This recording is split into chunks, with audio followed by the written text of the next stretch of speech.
নবম জাতীয় pay scale বা নতুন বেতন কাঠামো।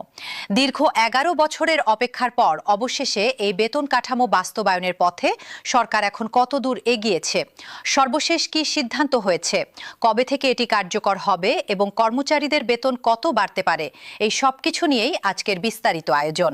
তাহলে চলুন শুরু করা যাক। স্বাধীন বাংলাদেশে সরকারি চাকরিজীবীদের জন্য প্রথম বেতন কাঠামো ঘোষণা করা হয়েছিল ১৯৭৩ সালে। এরপর থেকে সময়ের সঙ্গে সঙ্গে জীবনযাত্রার ব্যয়, মূল্যস্ফীতি এবং অর্থনৈতিক বাস্তবতার সঙ্গে সামঞ্জস্য রেখে একের পর এক নতুন বেতন কাঠামো ঘোষণা করা হয়েছে।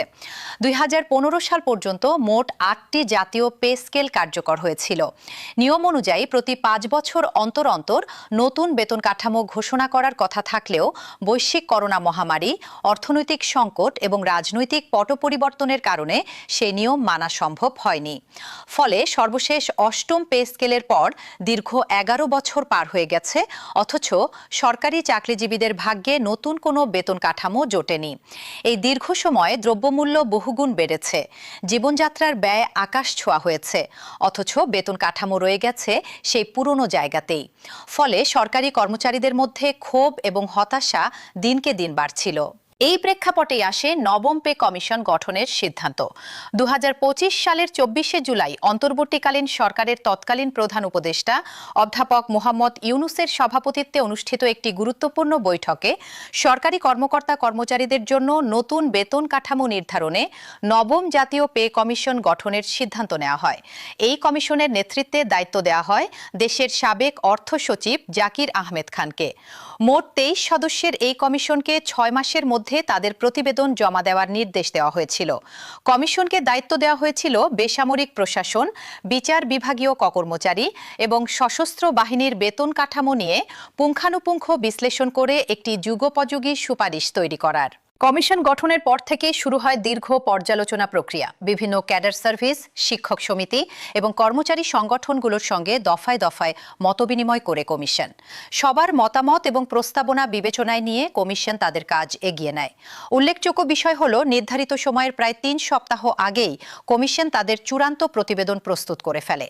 জানুয়ারি মাসের ২১ তারিখ বুধবার বিকেলে রাষ্ট্রীয় অতিথি ভবন যমুনায় তৎকালীন প্রধান উপদেষ্টা অধ্যাপক মোহাম্মদ ইউনূসের কাছে এই চূড়ান্ত প্রতিবেদন হস্তান্তর করেন কমিশন প্রধান জাকির আহমেদ খান।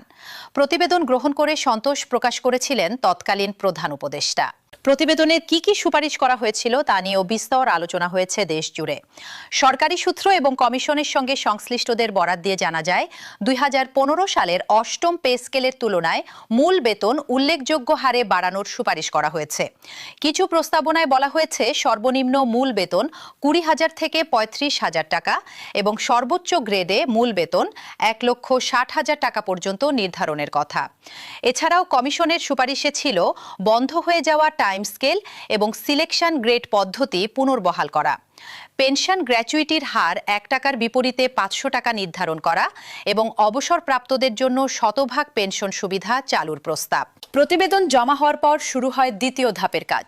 সরকারের উচ্চ পর্যায়ে গঠিত হয় একটি ১০ সদস্য বিশিষ্ট বিশেষ কমিটি, যাদের কাজ ছিল কমিশনের সুপারিশগুলো যাচাই বাছাই করা এবং বাস্তবায়ন যোগ্যতা পরীক্ষা করা।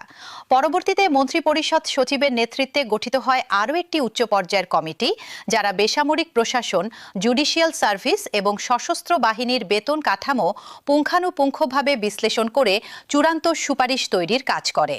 এই পর্যায়ে সবচেয়ে বড় প্রশ্ন হয়ে দাঁড়ায়, এত বিপুল অর্থের সংস্থান কিভাবে হবে?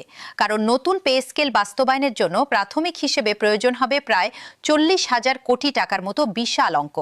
অথচ দেশের সামগ্রিক অর্থনৈতিক পরিস্থিতি, রাজস্ব আদায়ের চ্যালেঞ্জ এবং অন্যান্য জরুরি খাতে ব্যয়ের চাপ বিবেচনায় নিয়ে সরকারকে বেশ কঠিন সিদ্ধান্ত নিতে হয়েছে। জানা গেছে, এই বিপুল অর্থের একটি বড় অংশ ইতিমধ্যেই অন্যান্য গুরুত্বপূর্ণ ও জনকল্যাণমূলক খাতে বরাদ্দ করার সিদ্ধান্ত হয়ে গেছে, যার পরিমাণ ৩৯,০৩৮ কোটি টাকার কাছাকাছি। ফলে অর্থ মন্ত্রণালয় এবং জাতীয় রাজস্ব বোর্ডের সামনে চ্যালেঞ্জ দাঁড়িয়েছে কিভাবে এই বিশাল ব্যয়ের ভার সামলে পে স্কেল বাস্তবায়ন করা যায়। এই প্রেক্ষাপটে 2026 সালের মে মাসে আসে একটি গুরুত্বপূর্ণ মোড়। মে মাসের 13 এবং 14 তারিখ বুধবার এবং বৃহস্পতিবার সচিবালয়ের মন্ত্রিপরিষদ বিভাগে টানা 2 দিনের বাজেট সংক্রান্ত উচ্চ পর্যায়ের ধারাবাহিক বৈঠক অনুষ্ঠিত হয়। এই বৈঠকে অর্থমন্ত্রী নতুন পে স্কেলের রূপরেখা, খাতভিত্তিক বরাদ্দ এবং জাতীয় রাজস্ব বোর্ডের কর আহরণের সার্বিক চিত্র তুলে ধরেন। সব দিক পর্যালোচনা করার পর সরকারের সর্বোচ্চ পর্যায় থেকে নতুন বেতন কাঠামো চালুর বিষয়ে চূড়ান্ত সম্মতি আসে। সেই সঙ্গে জানানো হয়, আগামী 1 জুলাই থেকে নতুন পে স্কেল কার্যকর করার নীতিগত সিদ্ধান্ত নেওয়া হয়েছে। তবে এখানেই একটি গুরুত্বপূর্ণ বিষয় লক্ষণীয়। সরকারের উপর বাড়তি আর্থিক চাপ এবং মূল্যস্ফীতির ঝুঁকি বিবেচনায় নিয়ে সিদ্ধান্ত হয়েছে নতুন পে স্কেল একবারে পুরোপুরি কার্যকর না করে ধাপে ধাপে বাস্তবায়ন করা হবে।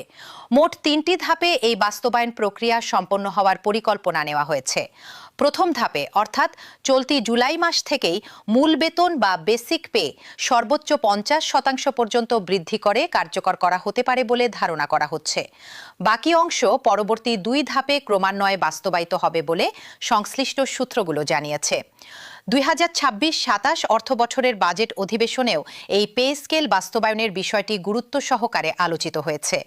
বাজেট আলোচনায় জানা গেছে, পে স্কেল বাস্তবায়নের জন্য প্রায় 35,000 থেকে 37,000 কোটি টাকার একটি বিশেষ বরাদ্দ রাখার আলোচনা হয়েছে। এই বিশাল বরাদ্দ থেকেই বোঝা যায় সরকার বিষয়টিকে কতটা গুরুত্বের সঙ্গে বিবেচনা করছে। এবার আসা যাক সাম্প্রতিকতম অগ্রগতির দিকে। সরকারি সূত্র বলছে, 1 জুলাই থেকে নতুন পে স্কেল কার্যকর করার সিদ্ধান্ত নেওয়া হলেও আনুষ্ঠানিক গেজেট প্রকাশে কিছুটা বিলম্ব হচ্ছে। তবে সংশ্লিষ্ট কর্মকর্তারা স্পষ্ট করে জানিয়েছেন, গেজেট প্রকাশে বিলম্ব হলেও নতুন বেতন কাঠামো 1 জুলাই থেকেই কার্যকর হিসেবে গণ্য করা হবে। অর্থাৎ গেজেট প্রকাশের পর সরকারি চাকরিজীবীরা একসঙ্গে বর্ধিত বেতন ভাতা এবং জুলাই মাস থেকে জমে থাকা বকেয়া অর্থ হাতে পাবেন। এটি সরকারি চাকরিজীবীদের জন্য নিঃসন্দেহে বড় স্বস্তির খবর। তবে সাম্প্রতিক প্রতিবেদন অনুযায়ী পে স্কেল বাস্তবায়নের প্রক্রিয়াটি এখনও পুরোপুরি নির্ঝঞ্ঝাট নয়। সরকারকে একই সঙ্গে সামলাতে হচ্ছে আর্থিক চাপ এবং কর্মচারীদের প্রত্যাশা। জানা গেছে, ক্ষমতাচ্যুত সাবেক সরকার বারবার নতুন পে স্কেল দেওয়ার প্রতিশ্রুতি দিলেও বাস্তবে তা না দিয়ে প্রথমে মহার্ঘ ভাতা এবং পরবর্তীতে সেটিকে প্রণোদনার আকারে। আরেকটি গুরুত্বপূর্ণ বিষয় হল, নতুন পে স্কেলের সঙ্গে সম্পর্কিত অন্যান্য সংস্কারও আলোচনায় রয়েছে। যেমন ষাটলিপিকার এবং সমমানের পদ একীভূতকরণের বিষয়টি নিয়েও সাম্প্রতিক সময়ে সরকারি পর্যায়ে সিদ্ধান্ত হয়েছে। এছাড়া বিভিন্ন ক্যাডার সার্ভিসের পদোন্নতিতে বেতন নির্ধারণ পদ্ধতি নিয়েও নতুন নির্দেশনা আসতে পারে বলে জানা গেছে। এমপিওভুক্ত শিক্ষকদের বেতন কাঠামো নিয়েও আলাদাভাবে পর্যালোচনা চলছে বলে সংশ্লিষ্ট সূত্র নিশ্চিত করেছে। এখন একটু আলোকপাত করা যাক অর্থনৈতিক প্রেক্ষাপটের দিকে। বিশেষজ্ঞরা মনে করছেন, নতুন পে স্কেল বাস্তবায়ন করা সরকারের জন্য একটি দ্বিমুখী চ্যালেঞ্জ। একদিকে দীর্ঘ 11 বছর ধরে অপেক্ষমান সরকারি চাকরিজীবীদের প্রত্যাশা পূরণ করা জরুরি, অন্যদিকে দেশের সামগ্রিক অর্থনৈতিক স্থিতিশীলতা বজায় রাখাও সমান গুরুত্বপূর্ণ। একবারে বিপুল অঙ্কের বেতন বৃদ্ধি কার্যকর হলে বাজারে মুদ্রাস্ফীতির চাপ বাড়ার আশঙ্কা থেকেই যায়। এই কারণেই সরকার ধাপে ধাপে বাস্তবায়নের পথ বেছে নিয়েছে বলে অর্থনীতিবিদদের অভিমত। সব মিলিয়ে বলা যায়, নবম জাতীয় পে স্কেল নিয়ে দীর্ঘ প্রতীক্ষার অবসান এখন সন্নিকটে। কমিশন গঠন থেকে শুরু করে প্রতিবেদন জমা, পর্যালোচনা কমিটি গঠন, বাজেট বরাদ্দের আলোচনা এবং সবশেষে 1 জুলাই থেকে বাস্তবায়নের নীতিগত সিদ্ধান্ত, এই পুরো প্রক্রিয়া পার হয়ে এখন শুধু বাকি রয়েছে আনুষ্ঠানিক গেজেট প্রকাশের অপেক্ষা। যদিও নির্দিষ্ট ব্রেড ভিত্তিক পূর্ণাঙ্গ বেতন হার এবং অন্যান্য সুযোগ সুবিধার বিস্তারিত চিত্র স্পষ্ট হবে গেজেট প্রকাশিত হওয়ার পরে।